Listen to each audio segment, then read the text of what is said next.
He started out owning 3 nightclubs, a Chinese restaurant, and managing a band called Mason. And now he's one of the biggest record promoters all over the country. And you'll hear his story next on It's Lifestyle.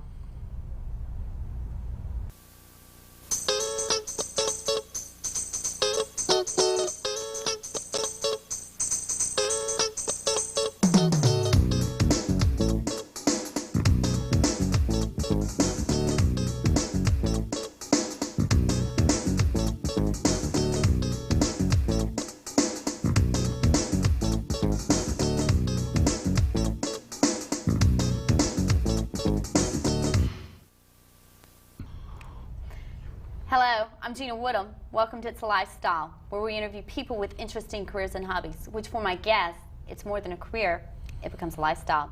And I'm hoping my guests motivate some of you to gather your hidden talents and aspirations to build your own unique career. Today's guest works with the likes of Mick Jagger, Mariah Carey, Cher, Billy Joel. He is the hottest record promoter across the country. He is the owner of Bonus Music. Please welcome Ron Herbert. Hey, thank you. Appreciate it. How are you? So let's talk about your childhood. Okay. Uh-oh. You're 5 years old. What are you thinking about? Thinking about baseball and candy and running around the lawn, and my mom, switching me all the time. Just what a normal kid thinks about. So music really wasn't in the picture then? Didn't really get into it till I got into college. So as you're growing up through high school, what are you thinking about? What's your focus? I played football, and I wanted to become a professional athlete, and so I just working out and trying to get. I was really small in high school, so I wanted to get big, and so I just started working out. And actually, you're 6'2". I'm 6'2" now, but I was only like 5'7", 5'8" then, weighed like 170 pounds. And I went to Grady High School out of Atlanta.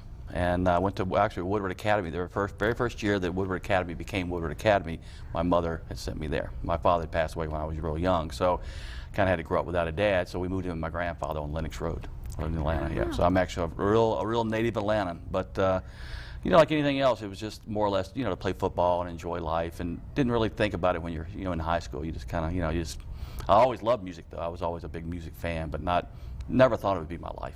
Never. And you went to college thinking you were going to be a pro football player. Right. I went to play football at University of South Carolina in Columbia, and wow, it was one of those kind of things where I got there and I'd gained 30 pounds and worked out real hard, and it got to like 215, 220, and when I went to play, they ran us so hard. I had some asthma, and I had a problem with asthma. I had a hard time breathing, and actually this kid died right in front of me, on the football field, and that really freaked me out, and I ended up walking off that day and went to a bar to have a drink, and that's where my career started. So let's talk about that. Okay. Is that the point where, you talk about at 19 owning 3 bars? Yep. Chinese restaurant? At 19, I started owning 3 bars. By the time I was probably 21, 22, I had 3 bars. So what made you decide to get into the bar business? Well, I was, like I said, I was bummed out. They'd shaved my head, so I'm walking around campus with a little beanie cap on, with a shaved head, like not knowing what I'm going to do. I go into this bar called Don's down on Hardin Street down in Columbia, and met this guy named Don, having a couple beers, and a lot of the football guys would come in, on the weekends and stuff. I made a lot of friends during that time, so I was just hanging out with my buddies, and all of a sudden, one day I was in the bar, and he mentioned that he was, he needed like 20 grand to pay some taxes off or something. So I called my mom and asked her if I could borrow some money, and she set me up. I took out a loan and bought half of the bar, and then he opened up another bar. He got in trouble again, bought the other half, that half from him. Then I ended up buying. And you didn't mind the fact that he was again, that was his part of it. Again, I wasn't running the bars at that point. I was like more or less letting him do all the, get it started kind of stuff, and I learned. I was so young. I didn't know anything about that part of it, and I remember just as things grew, we opened up a beer and wine store. Then I bought a Chinese restaurant. Why Chinese restaurant? Well, just because it was already a Chinese restaurant in there, and I bought the little building there. It was just an investment because it was right across the street from where the bar was. Now at this point, are you doing stuff like most business people do? Are you doing the due diligence? Are you finding out the profit? Absolutely.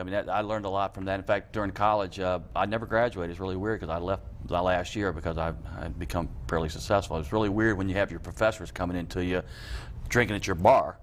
And then, one of the professors ended up getting kicked out of the bar, and of course, I ended up getting flunked. So that's one of the reasons I left.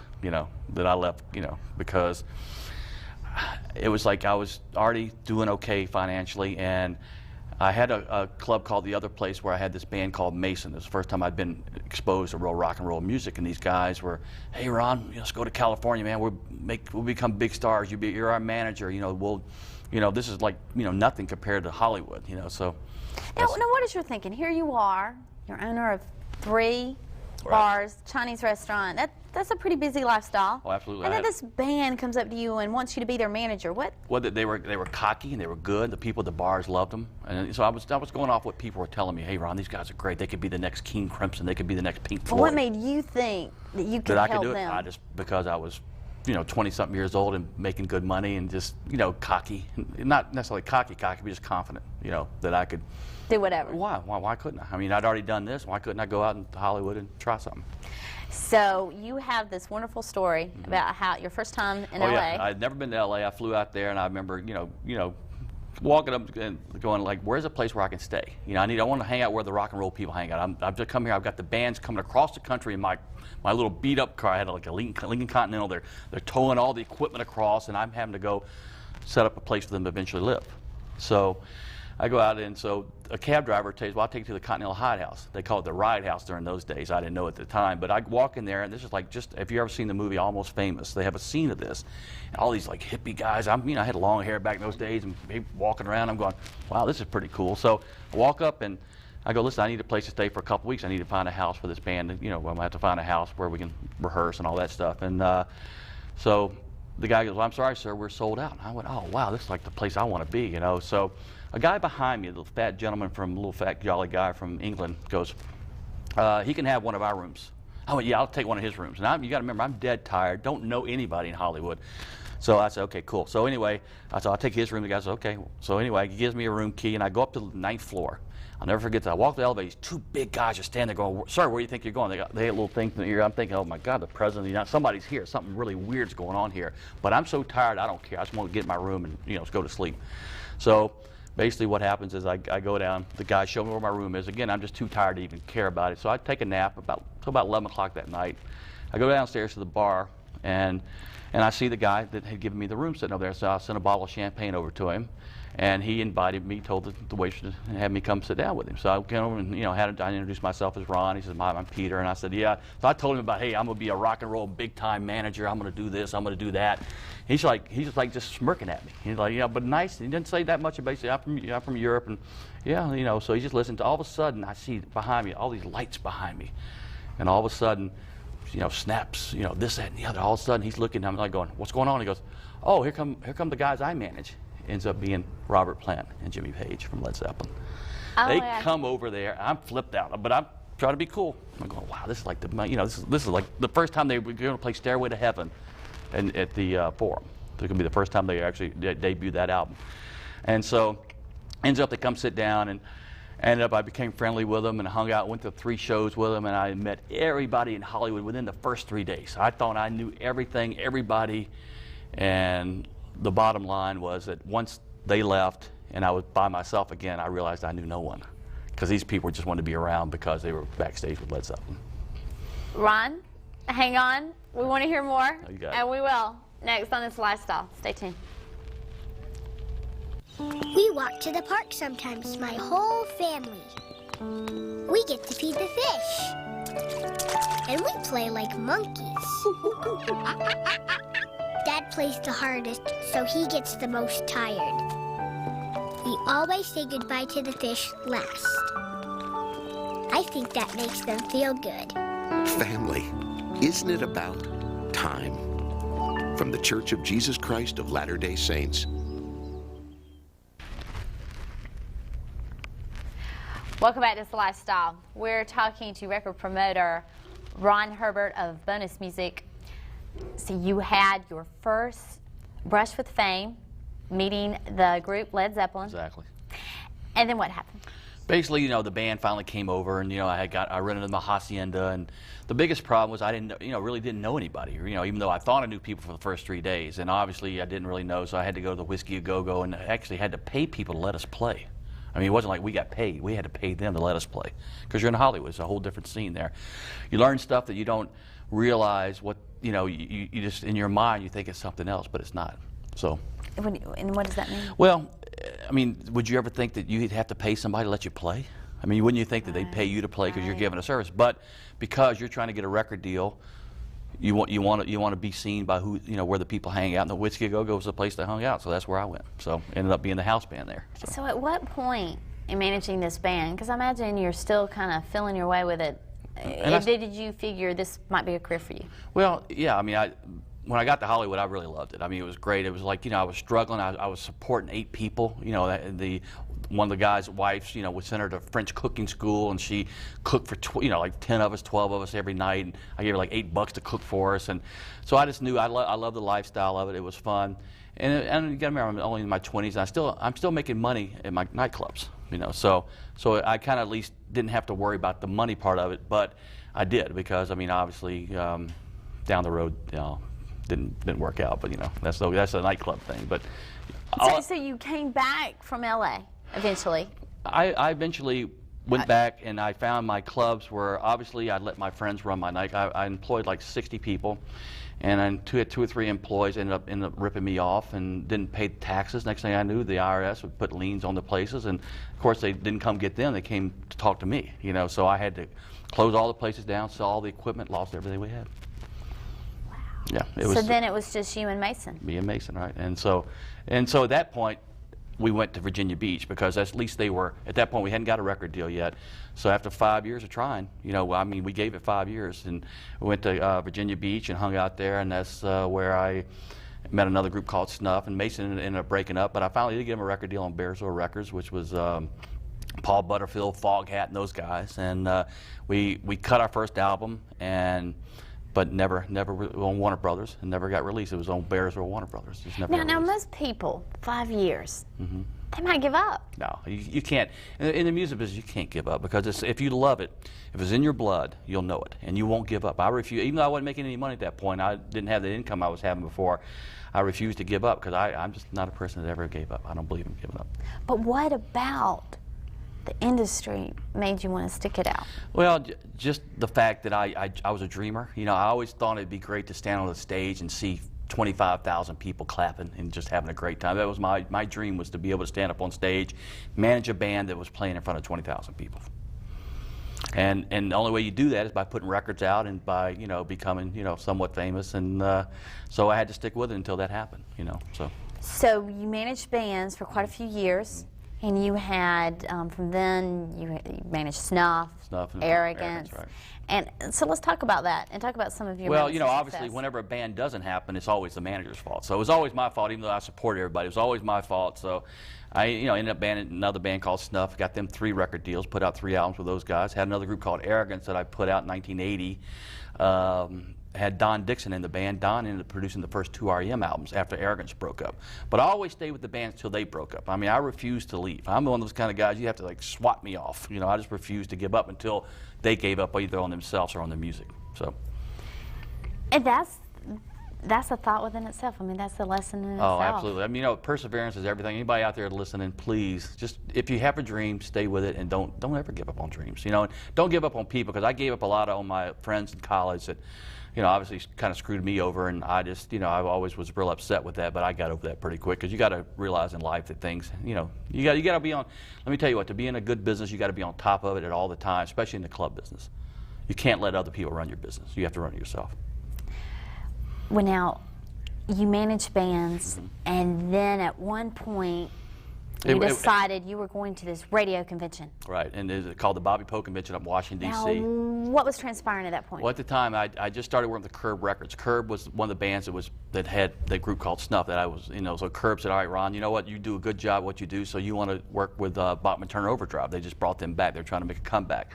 So I was on the road with them, and that had just gotten over. It was only like 6 months or whatever, and I just went up to the Bobby Poe Convention. It's known for a record convention where record people and radio people hang out. So I just wanted to get in the middle of it. So I ended up going up to Washington and met Jeff McCluskey in 1986. And he said, Ron, I'm from Chicago, and I'm an independent record promoter. And I said, well, what does that mean? And he said, well, I'm the guy that, helps get radio airplay. I worked for different record companies, and he just started like a year before that. So he said, "You want to be my Southern guy?" So I said, "Sure, I'll be your Southern guy." So I was his Southern guy. Well, how did you just switch? It's almost well, because I guess I'd learned, you know, by managing different bands or whatever, that let's see how the best way to put this. That you couldn't always rely on making a lot of money managing bands. It's very, very hard. And Jeff was the first guy to offer me a real salary. Offered me $300 a week to start out, and that was a big lot. That was guaranteed money. I hadn't seen money since my young days. When I was like 19, all of a sudden I'm 34 years old, and I wasn't making any money.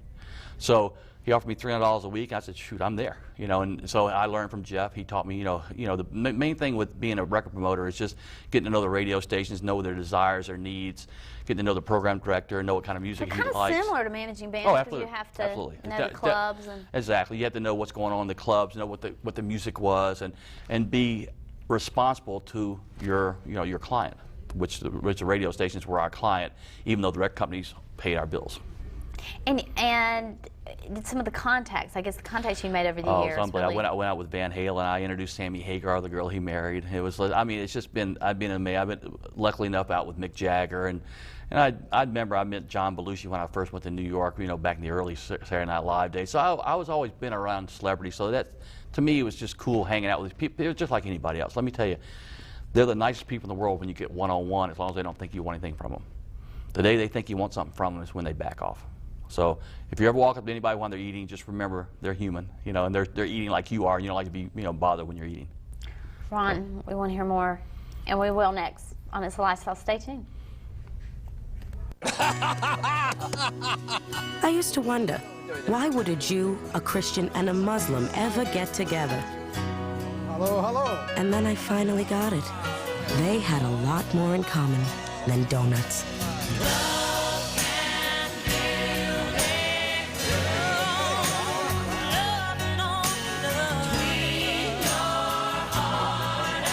Friendship. Pass it on. A message from the Foundation for a Better Life.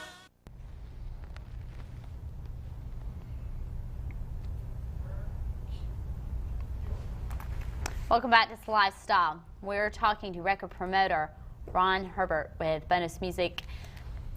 So you're in a new arena.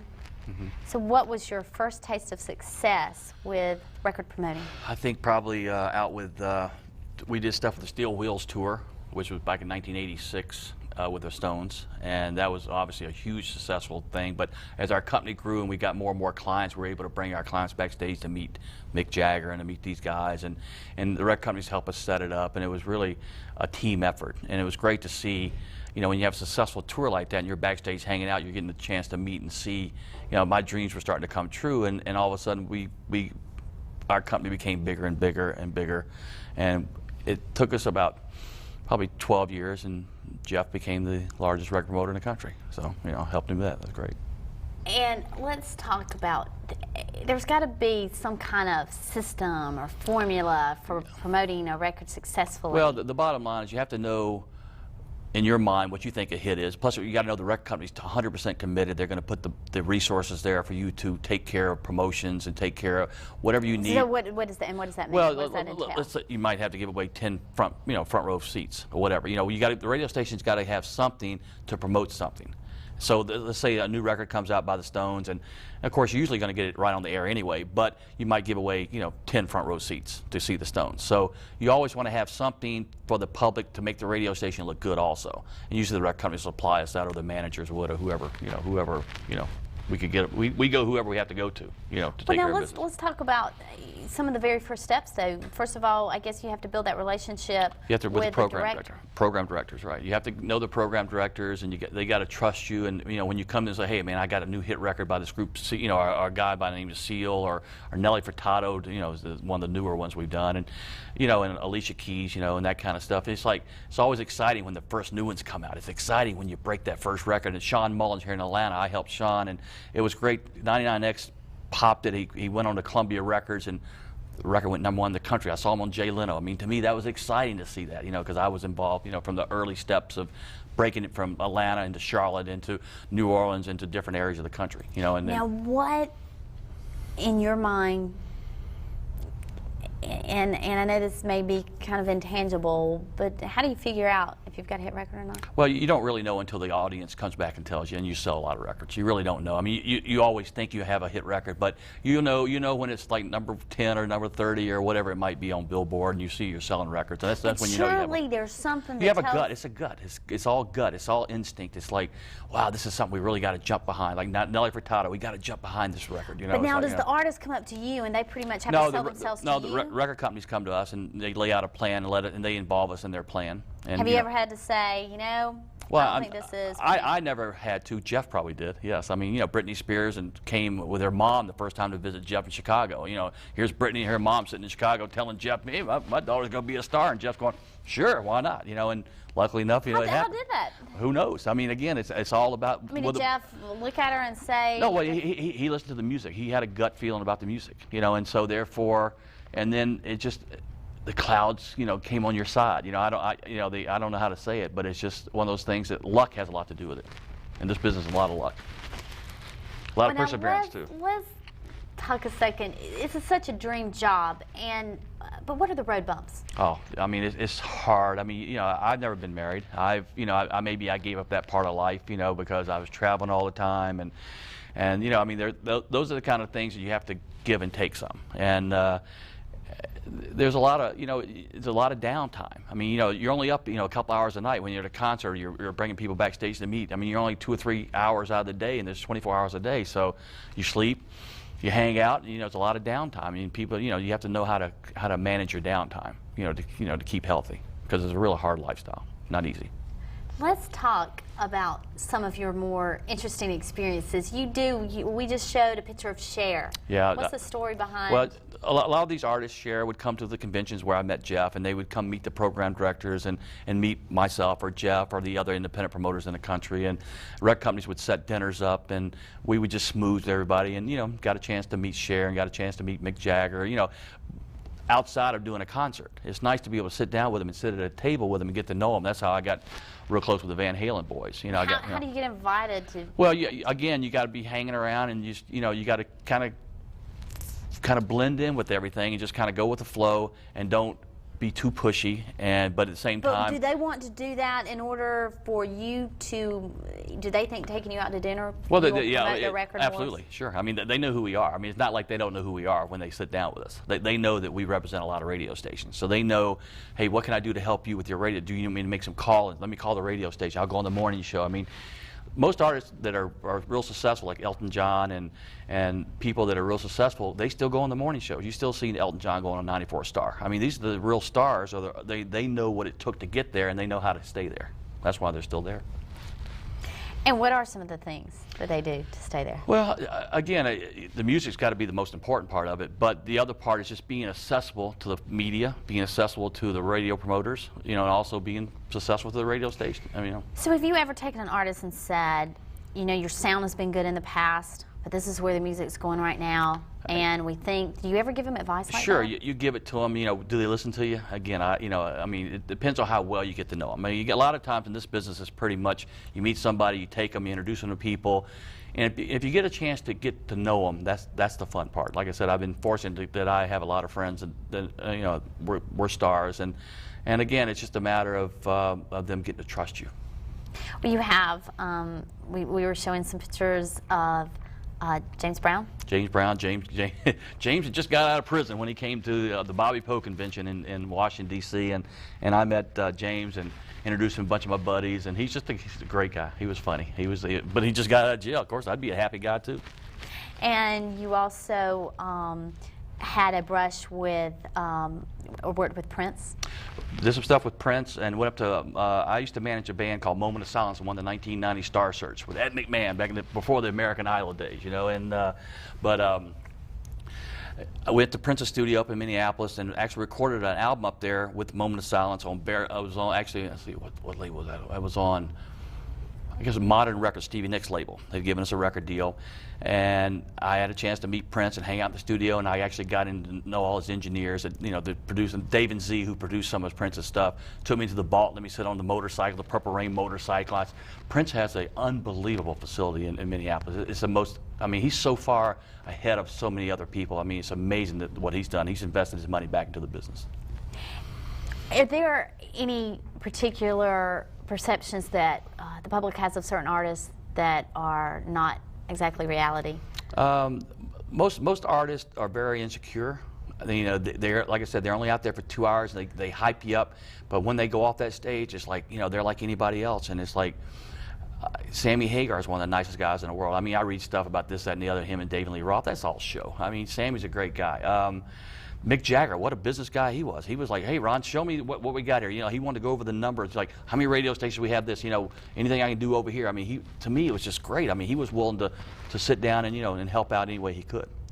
Ron, if you had to give somebody advice that perhaps wants to pursue a similar career in record promotion, what would you tell them? Stay true to your dream. Don't give up on your dream. Sounds kind of corny, but the reality is you have to stay with it, because I got knocked down. I didn't even start doing anything until I was like 34 years old, as far as, you know, making money, if you want to get to that point of being successful.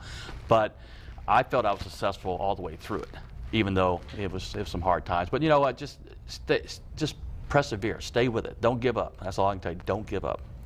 Ron Herbert, it has been a pleasure. Oh, thank you very much. I appreciate you having me, I really do. Thanks. Thank you for joining us here with It's Lifestyle. If you have someone that you would like to see, please call us at 770-559-2644, or you can email me at ginawoodham@yahoo.com. We'll see you next time. Or bonus music. Bonusmusic.com. Ron at bonusmusic.com. Come yep. check it out there. And let me, if any new artists out there, let me know. I'll help you. Thanks. We'll see you next time.